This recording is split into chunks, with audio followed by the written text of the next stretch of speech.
ধূমপানরত ব্যক্তিকে সালাম দেওয়া যাবে কিনা? স্বপ্নে দেখা কোনো ঘটনা বারবার বাস্তব জীবনের সাথে কিছুটা হলেও মিলে যাওয়া কি স্বাভাবিক? স্ত্রী পরকীয়া থেকে তওবা করে ফিরে আসতে চাইলে এবং আমরা যদি মেনে নেই, তবে কি এর জন্য আলাদা কোনো গোসল বা পদ্ধতি আছে কিনা? আকিকার ছাগলের বয়স কি 1 বছর হওয়া জরুরি? পিতামাতার মধ্যে সবচেয়ে বেশি কার কথা শোনা উচিত? সাধারণত স্বামীর সামনে ওয়েস্টার্ন ড্রেস পরি, এমন ড্রেস পরে এক বোন আরেক বোনের সামনে যেতে পারবে কিনা? স্বপ্নে দেখা কোনো ঘটনা বারবার বাস্তব জীবনের সাথে কিছুটা হলেও মিলে যাওয়া কি স্বাভাবিক? স্বপ্ন সম্পর্কে ইসলামের ভাষ্য কি? স্বপ্নে কি আমাদের জন্য কোনো বার্তা রয়েছে? এ বিষয়ে সহিহ মুসলিমে আবু হুরায়রা রাদিয়াল্লাহু আনহু থেকে বর্ণিত একটি হাদিস রয়েছে। নবী সাল্লাল্লাহু আলাইহি ওয়াসাল্লাম বলেছেন, ঈমানদারের সত্য স্বপ্নগুলো হলো নবী সাল্লাল্লাহু আলাইহি ওয়াসাল্লামের যে ওহী, এই ওহীর ৪৫ ভাগের 1 ভাগ। ওহীর ৪৫ ভাগের 1 ভাগ হলো ঈমানদারের সত্য স্বপ্ন, অর্থাৎ সত্য স্বপ্নের মাধ্যমে আল্লাহ তাআলা অনেক বার্তা দিয়ে থাকেন। ওহীর মাধ্যমে যেভাবে বার্তা দিতেন, তবে ওহীর সাথে এটা পার্থক্য আসমান এবং জমিন পার্থক্য। ওহীর মাধ্যমে যেটা সাব্যস্ত হয়, স্বপ্নের মাধ্যমে কোনো কিছু করণীয় বা বর্জনীয় আবশ্যকীয়তার কোনো বিধিবিধান এগুলো কখনো সাব্যস্ত করা যায় না। একই হাদিসে নবী সাল্লাল্লাহু আলাইহি ওয়াসাল্লাম বলেছেন, স্বপ্ন 3 প্রকার। এক প্রকার স্বপ্ন হলো সুসংবাদমূলক, যেগুলো থেকে বান্দা ভালো কোনো কিছুর ইন্ডিকেট পায়, সুসংবাদের কোনো ইঙ্গিত পায়, সেগুলো আল্লাহর তরফ থেকে। আর কিছু স্বপ্ন আছে যে স্বপ্নগুলো হলো রুইয়া তাহজিন, এটা মিনাশ শায়তান। যে স্বপ্নগুলো মানুষকে ভড়কে দেয়, পেরেশান করে দেয়, অস্থির করে দেয়, এগুলো শয়তান থেকে হয়, শয়তান মানুষকে এরকমটি করে থাকে। তৃতীয়ত হলো ওই স্বপ্ন, যে স্বপ্ন মানুষের মনের মধ্যে উদ্রেক হয়, নানান চিন্তা মানুষের মনের মধ্যে সৃষ্টি হয়। মানুষ যখন যেটা ভাবে, চিন্তা করে, কল্পনা করে, সেটাই মানুষ স্বপ্নে দেখে। এটা হলো জল্পনা কল্পনার কারণে, যেটা বাস্তব জীবনে বা জাগ্রত অবস্থাতে চিন্তা ভাবনা বেশি করেন, ঘুমালে সেটা নিয়ে দেখেন। এটা হলো আরেক প্রকার স্বপ্ন। এটাও বিশেষ কোনো ব্যাখ্যা বা আপনার অনেক কোনো ইঙ্গিতবাহী কোনো বিষয় না।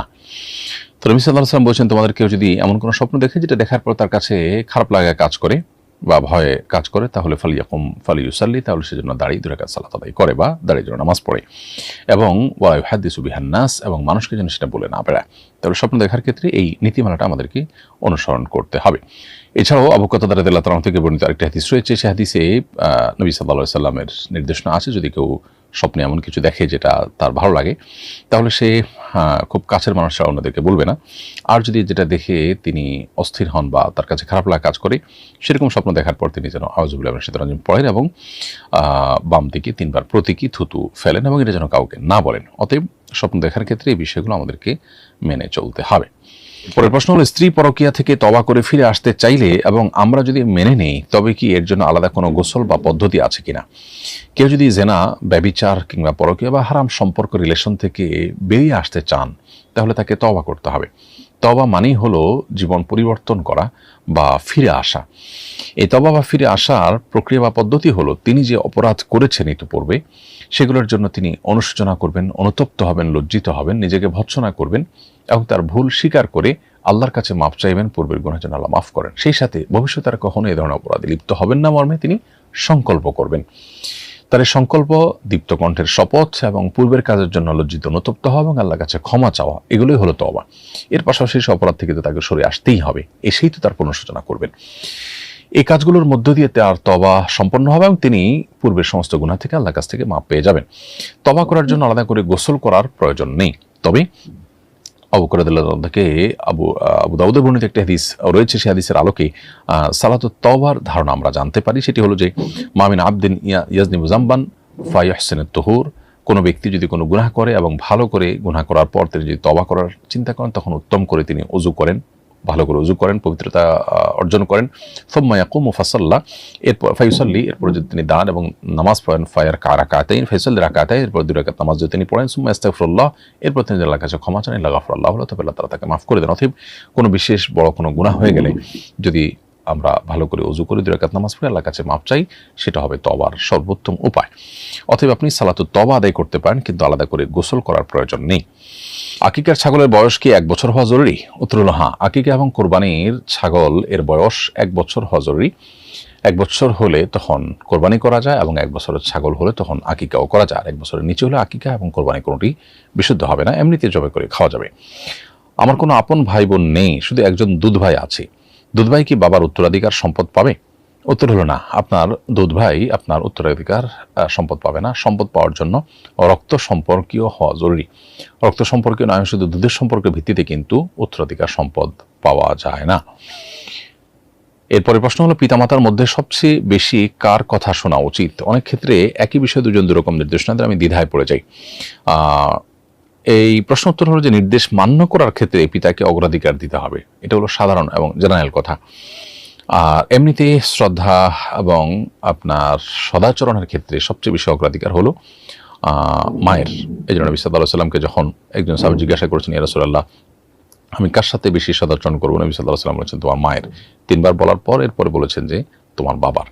তো এই জন্য সদাচরণের ক্ষেত্রে মায়ের অগ্রাধিকার, কিন্তু সিদ্ধান্ত গ্রহণ করার ক্ষেত্রে আল্লাহ তাআলা পুরুষকে নারীর চাইতে, বিশেষ করে মায়ের চাইতে বাবাকেও যেহেতু সিদ্ধান্ত গ্রহণ করার ক্ষমতা সচরাচর বেশি দিয়ে থাকেন, অনেক সময় বিপরীত হয় কিন্তু সচরাচর বেশি দিয়ে থাকেন, সেজন্য পিতাকে অগ্রাধিকার দিতে হবে সিদ্ধান্ত গ্রহণ করার ক্ষেত্রে। হ্যাঁ, কোনো বিশেষ কেসে যদি এমন হয় যে এখানে আসলে মায়ের সিদ্ধান্তটা বেশি গুরুত্বপূর্ণ, তাহলে সেটা আপনি অগ্রাধিকার দিতে পারেন। সেক্ষেত্রে বাবাকে আপনি ম্যানেজ করবেন বা বোঝার চেষ্টা করবেন। বাবা মা কাউকে প্রতিপক্ষ বানানো বা কাউকে মনে কষ্ট দেওয়া, এটা আমাদের কাজ হতে পারে না, বিধে আমরা চেষ্টা করবো সবসময় সমন্বয় করবার। সাধারণত স্বামীর সামনে ওয়েস্টার্ন ড্রেস পরি, এমন ড্রেস পরে এক বোন আরেক বোনের সামনে যেতে পারবে কিনা?